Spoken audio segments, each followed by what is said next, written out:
In 1959, the Wankel rotary piston engine became known as a new form of internal combustion engine. The engine went through a fast development. Due to its many advantages, the engine was used as a power plant in the new NSU RO road car. Here is the engine. In all its characteristics, it is a genuine four-cycle Otto engine. The typical characteristics of a conventional four-stroke Otto cycle engine are up and down moving pistons, connecting rods, crankshaft, camshaft, rocker arms, valves. Here are the four strokes: intake of the fuel, air mixture, compression, combustion, power stroke, expulsion of the burned gas. There are 4 piston strokes for one complete cycle. Due to the reciprocating piston motion, the engine is called a reciprocating piston engine. Here are the movements of the rotary engine, which is constructed as follows. Here is a shaft. Here is its center. This shaft includes an eccentric. Therefore, it is named the eccentric shaft. Here is the center point of the eccentric. It describes a circular track during rotation of the eccentric shaft. The rotor is positioned on the eccentric. Assuming at first that the rotor is fixed to the eccentric, then the 3 corners of the rotor describe a circle.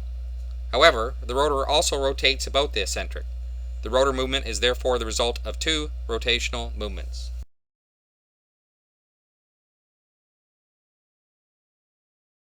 The rotation of the rotor is controlled relative to the eccentric shaft by means of gearing that prevents slippage and is therefore synchronized to the motion of the eccentric shaft. Due to the combined motion of both rotations, the 3 corners of the rotor describe a geometric curve, dictating the shape of the rotor housing.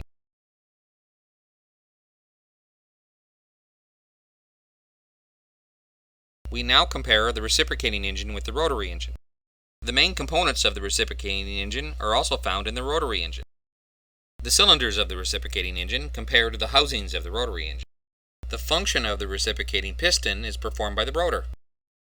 The crankshaft of the reciprocating engine is equivalent to the eccentric shaft. The displacement in the reciprocating engine is comparable to the workspaces of the rotary engine.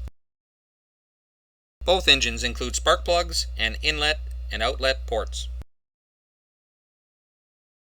Rocker arms, camshaft, valves, and piston connecting rods are not needed in a rotary engine. Also, the 4 working cycles are found in the operation of both engines.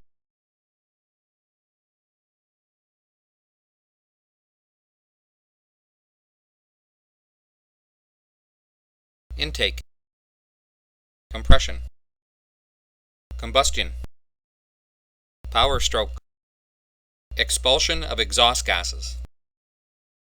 In the rotary engine, the 4 cycles run smooth and continuously from one to the next. There is no movement reversal. The intake stroke fades into the compression stroke. The transfer of gases in combustion is achieved by a depression in each rotor flank. The power stroke smoothly transitions to the exhaust stroke.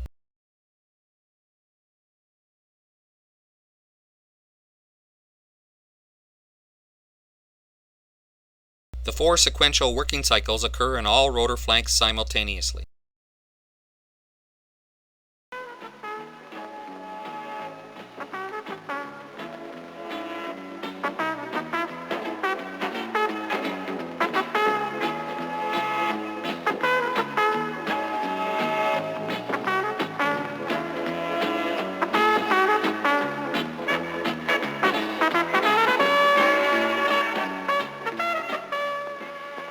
A big advantage of the rotary engine is ignition and power stroke occur at every revolution of the eccentric shaft.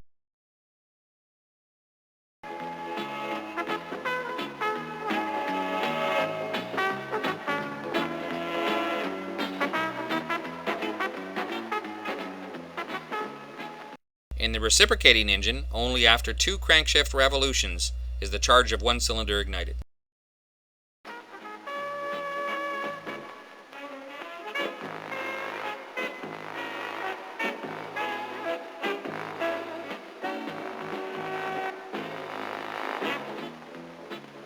The work in the reciprocating engine is only delivered over half a crankshaft rotation.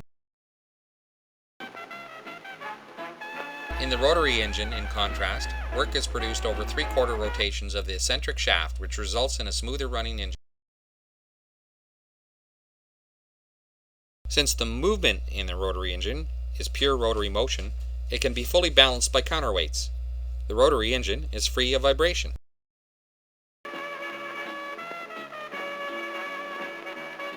The rotary engine can also be built in multi-rotor versions. It is therefore possible, like in the reciprocating engine, to increase power and smoothness.